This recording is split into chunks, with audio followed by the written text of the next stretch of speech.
Mas Karto sudah menduda selama 5 tahun. Dia hidup sendiri hanya ditemani Pak Kardan, pembantu laki-laki satu-satunya. Ya, Pak Kardan ini yang mengerjakan semua pekerjaan rumah, dari menjaga toko sampai urusan dapur. Mas Karto membuka usaha toko material lengkap sampai mengajarkan bensin segala. Sikap Mas Karto terhadap tetangga sangatlah ramah, ditambah lagi dermawan. Apalagi terhadap anak-anak sangatlah dermawan. Seringkali membelikan bakso atau es krim anak-anak yang sedang main di dekat rumahnya secara ramai-ramai. Makanya anak-anak banyak yang akrab. Kalau memanggil Mas Karto, Om To. Duda masih muda, tampan, sukses dan ramah tamah. Tetangga banyak yang heran kenapa Mas Karto tidak berniat beristri lagi. Katanya cukup ditemani Pak Kardan saja. Kalau ada acara syukuran yang membutuhkan masak-memasak, cukup pesan catering dan beres. Simpel memang. Sebenarnya banyak gadis ataupun janda yang naksir, malah ada yang terang-terangan minta tolong Pak D-nya untuk meminta Mas Karto jadi suaminya. Namun semua itu sia-sia. Mas Karto benar-benar kuat imannya, tak tergoyahkan oleh perempuan cantik manapun juga. Alasannya belum bisa melupakan almarhum istrinya. Kesetiaannya dibawa sampai mati. Tetangga tak ada yang tahu kalau Mas Karto dulu diajak oleh Pak Kardan untuk pergi ke Gunung Slamet, mencari kekayaan pada jin cantik, Siti Zulila. Oleh juru kuncinya, Mbah Murdo, Mas Karto disuruh untuk menjadi suaminya jin cantik bernama Siti Zulila. Dan tiap malam Selasa Kliwon, Mas Karto harus melayaninya. Tapi syaratnya tidak boleh melakukan hubungan badan dengan perempuan manapun juga. Kalau dilanggar, maka akan celaka. Mas Karto menyanggupi semua itu, apalagi setelah melihat Siti Zulila yang kecantikannya sampai sundul langit. Istilah Mas Karto sendiri yang maksudnya tak terkalahkan alias tiada tara, benar-benar cantik. Pemain sinetron manapun tak ada yang mampu menandinginya. Tentu saja Mas Karto sangat senang, apalagi dapat bonus. Tiap habis melayaninya, dikasih setumpuk uang yang ditaruh di bawah bantal. Benar-benar hidup ini sangat menyenangkan. Dapat istri cantik dengan bonus setumpuk uang. Dan karena Pak Kardan juga memberitahu juga, mengantarnya serta hidup sebatang kara, Mas Karto mengajaknya tinggal bareng, selayaknya orang tua kandung. Memang Mas Karto memperlakukan Pak Kardan secara istimewa, tidak pernah menyuruh-nyuruh mengerjakan sesuatu. Tapi Pak Kardan tahu diri, dia akan melakukan segalanya sebatas kemampuannya. Ada rumah dengan jarak sekitar 300 meter dari tempat tinggal Mas Karto yang hampir setahun kosong karena pemiliknya meninggal dan anak-anaknya yang sudah berkeluarga sudah punya rumah sendiri di Jakarta. Rumah itu dibeli oleh seorang pengusaha sukses buat hadiah istri simpanannya yang bernama Asih. Asih seorang janda kembang yang berprofesi sebagai high class, mempunyai kecantikan yang begitu sempurna, bodinya yang tinggi semampai, kulitnya putih bersih, wajahnya yang oval dengan lesung pipit selalu menghiasi senyumnya. Tidak heran kalau di mata lelaki dia nampak sempurna. Itu karena Asih memakai susuk di sekujur tubuhnya. Dari pipi, bibir, mata, bahkan pinggul dan dadanya juga pakai susuk berlian. Susuk yang paling mahal dan khasiatnya paling dahsyat. Jadi lelaki manapun kalau melihatnya langsung kelepek-kelepek tak berkutik. Ditambah lagi dia punya pengasihan sir pandeleng. Sir naksir, pandeleng melihat, artinya siapa yang melihat langsung naksir, maka lelaki manapun yang diinginkan selalu tekuk lutut padanya. Hari itu Asih beli bensin di toko Mas Karto, kebetulan yang melayaninya Mas Karto sendiri. Saat membayar bensin, tanpa sengaja tangan mereka bersentuhan. Asih dengan beraninya mengelus-elus bulu di tangan Mas Karto. Dan Mas Karto menikmati sentuhan itu. Dia memang ingin jadi istri Mas Karto. Baginya lebih baik jadi istrinya Mas Karto daripada jadi istri simpanan. Toh Mas Karto duda, kaya lagi. Hal itu makin memantapkan niatnya melihat gelagat Mas Karto yang menikmati elusannya.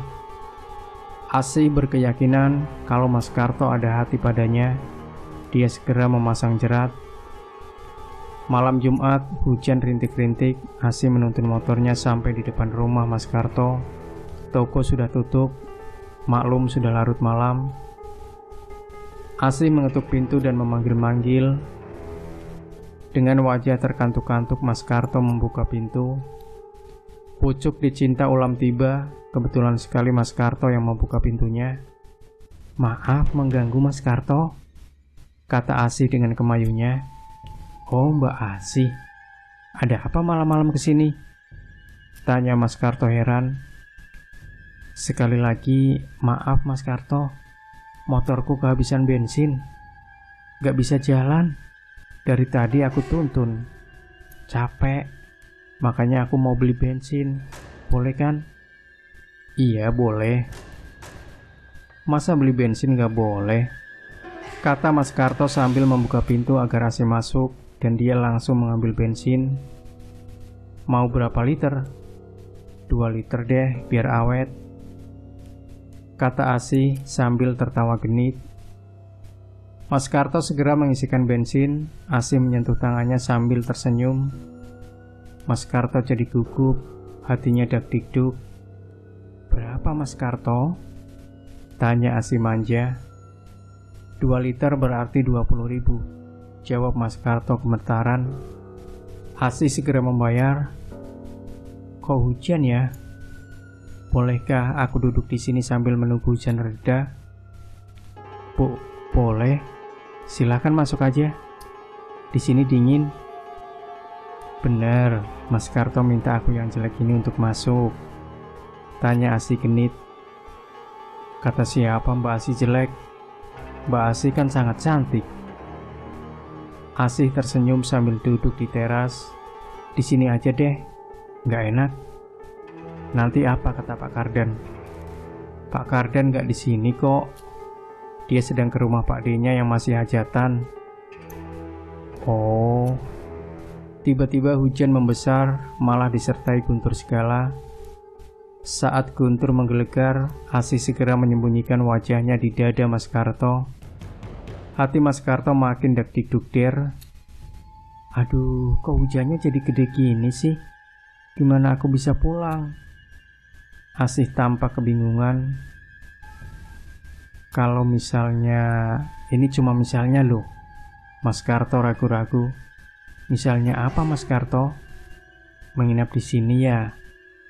"Aku mau, daripada basah kuyup," kata Asih. "Kak, kamu mau menginap di sini? Kamu mau menginap di sini? Rumahnya jelek, banyak nyamuk."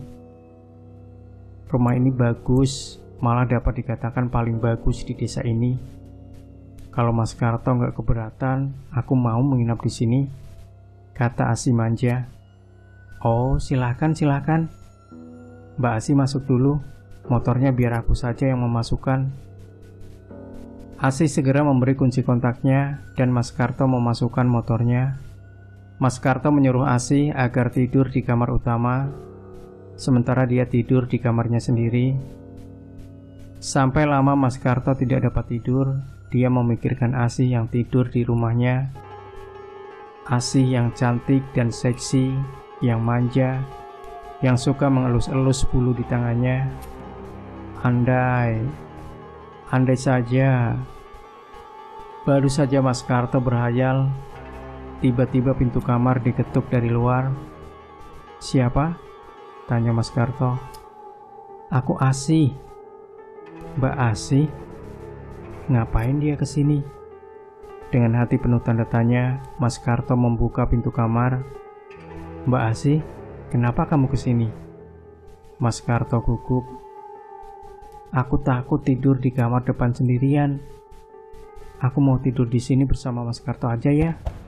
Boleh kan?" "Ya, nggak boleh. Masa laki-laki dan perempuan bukan muhrim tidur sekamar, nanti digerebek tetangga. Tetangga nggak ada yang tahu, kan hujan gede. Mereka sudah tidur semua, kata Asih sambil tidur di samping Mas Karto. Mas Karto jadi deg-degan tak karuan. Bagaimanapun juga, baru sekarang dia tidur dengan perempuan yang bukan istrinya, kecuali dengan jin cantik Siti Sulilah. Maaf Mas Karto, sudah lama Mas Karto menduda. Apa nggak pengen beristri lagi? Mana ada perempuan yang mau sama duda jelek kayak aku. Mas Karto mencoba menutupi kegugupannya. Kata siapa Mas Karto jelek? Mas Karto ganteng kok. Banyak cewek yang suka Mas Karto kok. Masa? Bener, termasuk aku, kata Asih sambil melingkarkan tangannya ke pinggang Mas Karto. Masa kamu cantik jelita bagai artis, suka pada aku? Nggak percaya aku, kata Mas Karto sambil mencoba melepaskan tangan Asih dari pinggangnya. Ah, Mas Karto meledek.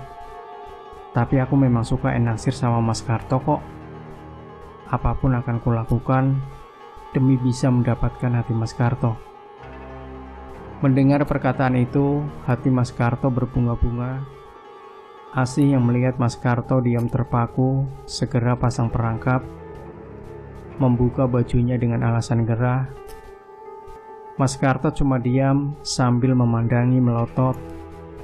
Asih memepet tubuh Mas Karto sambil menarik tangan Mas Karto agar memeluk pinggangnya. Setelah itu meremas-remas tangan Mas Karto. Akhirnya apa yang terjadi, terjadilah. Mas Karto lupa daratan, lupa perjanjiannya dengan Siti Sulilah. Pagi buta sebelum subuh, Asih buru-buru pamit pada Mas Karto, takut ketahuan tetangga. Mas Karto yang masih terlelap tidur hanya menjawab iya-iya saja, masih dengan mata terpejam dan selimut yang menutupi tubuhnya yang setengah telanjang. Mas Karto melanjutkan tidurnya. Dia kaget saat mendengar suara bentakan. Karto, bangun. Ada apa Mbak Asih? Secara perlahan Mas Karto membuka matanya. Buka matamu lebar-lebar. Lihat siapa aku. Mas Karto membuka matanya lebar-lebar dan terbelalak saat melihat Siti Sulilah sudah berdiri di depannya sambil tolak pinggang. Kamu sudah mengkhianati aku. Kamu akan menanggung akibatnya. Ampun, maafkan aku. Aku janji tidak akan mengulangi lagi. Maafkan aku. Mas Karto langsung menubruk Siti Sulilah. Tidak ada maaf, semua sudah terlanjur. Siti Sulilah mendorong tubuh Mas Karto hingga jatuh terjengkang. Ampun, ampun. Mas Karto merangkak mendekati Siti Sulilah lagi. Tidak ada ampun. Kamu akan menerima akibatnya. Siti Sulilah pergi menembus dinding. Ampun. Mas Karto bersujud, tapi semua itu sia-sia. Siti Sulilah sudah pergi meninggalkannya. Mas Karto ketakutan. Dia tidak tahu apa yang akan terjadi kemudian, apa yang akan menimpa dirinya, hanya menunggu waktu. Pak Kardan pulang, dia heran melihat pintu tidak terkunci. Padahal hari masih terlalu pagi. Biasanya Mas Karto belum bangun. Pak Kardan menuju meja makan, menaruh berkat bawaannya, lalu melihat Mas Karto di kamarnya. Tampak Mas Karto masih tidur. Mas Karto sedang tidur, tapi pintunya kok tidak terkunci? Apa tadi malam Mas Karto lupa menguncinya? Pak Kardan bicara sendiri. Siapa itu? Tanya Mas Karto dengan suara lirih. Aku, Pak Kardan. Pak Kardan, kemari sebentar Pak.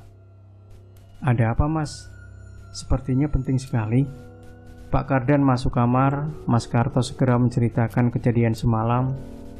Aduh gawat Mas, gawat sekali. Celaka. Pak Kardan tampak gugup. Lalu bagaimana Pak Kardan? Apa aku perlu datang ke Gunung Slamet lagi? Minta tolong pada juru kuncinya agar dimintakan maaf pada Siti Sulila. Mungkin kalau juru kuncinya yang bicara, dia mau memaafkanku. Mas Karto benar-benar bingung. Pak Kardan geleng-geleng kepala, sepertinya percuma. Kesalahan sekali sudah langsung menanggung akibatnya. Pak Kardan lemas. Lalu bagaimana Pak? Bagaimana nasibku selanjutnya? Masa kita diam saja? Mas Karto kalang kabut. Ya sudah, kita ke sana saja. Siapa tahu Mas Karto dimaafkan. Pak Kardan sangat berharap. Aku mandi dulu ya Pak. Mas Karto turun dari tempat tidur menuju kamar mandi. Sambil menunggu Mas Karto mandi, Pak Kardan berniat menjarang air untuk membuat kopi. Sudah menjadi kebiasaan dari dulu, tiap pagi selalu minum kopi. Malah dijadikan sarapannya. Kalau tidak minum kopi, mulut terasa pahit. Waktu mau menyalakan kompor gas macet, berkali-kali kompor itu dinyalakan tidak bisa. Mas Karto selesai mandi mendekati Pak Kardan. Kenapa Pak? Kompornya macet Mas. Dari tadi aku nyalakan nggak bisa, jawab Pak Kardan. Mungkin gasnya habis, kata Mas Karto. Ya nggak mungkin, Pong baru beli kemarin kok. Coba Pak, biar aku yang menyalakan, kata Mas Karto mendekati kompor. Pak Kardan minggir memberi tempat. Setelah berkali-kali mencoba menyalakan, akhirnya bisa juga. Tapi tiba-tiba, wush, api itu sangat besar dan menyambar tubuh Mas Karto. Tolong Pak, tolong. Mas Karto teriak minta tolong. Pak Kardan menyalakan keran, menampung airnya dengan gayung, dan menyiramkan ke tubuh Mas Karto. Terlalu lama aku mau ambil air di kamar. Aku mau ambil air di kamar mandi saja. Pak Kardan berlari ke kamar mandi, Mas Karto ikut lari ke kamar mandi. Di depan kamar mandi terdapat jerigen berisi bensin. Mas Karto yang lari kepanasan dan sangat terburu-buru jatuh menubruk jerigen itu. Bensin tumpah dan wush, api membakar sekujur tubuh Mas Karto. Siraman air Pak Kardan yang menggunakan gayung sia-sia belaka. Dalam waktu sekejap, api memenuhi dapur dan kamar mandi. Pak Kardan kalang kabut berlari keluar, teriak minta tolong. Tetangga berdatangan menolong dengan bantuan seadanya. Namun api menjalar dengan cepatnya. Kebakaran rumah mewah bertingkat 2 dengan tokonya beserta pemiliknya Mas Karto. Pak Kardan hanya mampu menangis sambil memandangi rumah itu. Hatinya sangat sedih melihat rumah itu habis terbakar beserta majikannya. Majikan yang baik hati dan dermawan, yang memperlakukan dirinya selayaknya orang tuanya sendiri. Pagi harinya, orang sedesa datang melayat. Mereka mengurusi mayat Mas Karto yang badannya hitam terbakar. Sampai pemakaman selesai, Pak Kardan masih duduk di depan rumah sambil menangis terseduh-seduh. Tetangga-tetangga dekat menasihati Pak Kardan agar tabah menerima cobaan ini. Bukannya sadar, tapi tangis Pak Kardan makin menjadi seperti anak kecil minta mainan. Asih yang ikut melayat juga ikut menangis. Menangis bukan menangis kematian Mas Karto, tapi menangis karena pengorbanannya tadi malam sia-sia belaka. Impian untuk menjadi Nyonya Karto yang kaya raya musnah. Terpaksa Pak Kardan menceritakan hal yang sebenarnya pada Pak Lurah. Daripada dilaporkan dijadikan tersangka. Mendengar cerita Pak Kardan tersebut, Pak Lurah mengurungkan niatnya untuk melaporkan Pak Kardan. Mereka menuduh kalau Pak Kardanlah pelakunya. Tapi dari cerita itu, mereka jadi tahu hal yang sebenarnya. bahwa kejadian itu akibat dari perbuatan Mas Karto sendiri. Mas Karto yang mencari kekayaan dari jin Siti Zuliha di Gunung Slamet.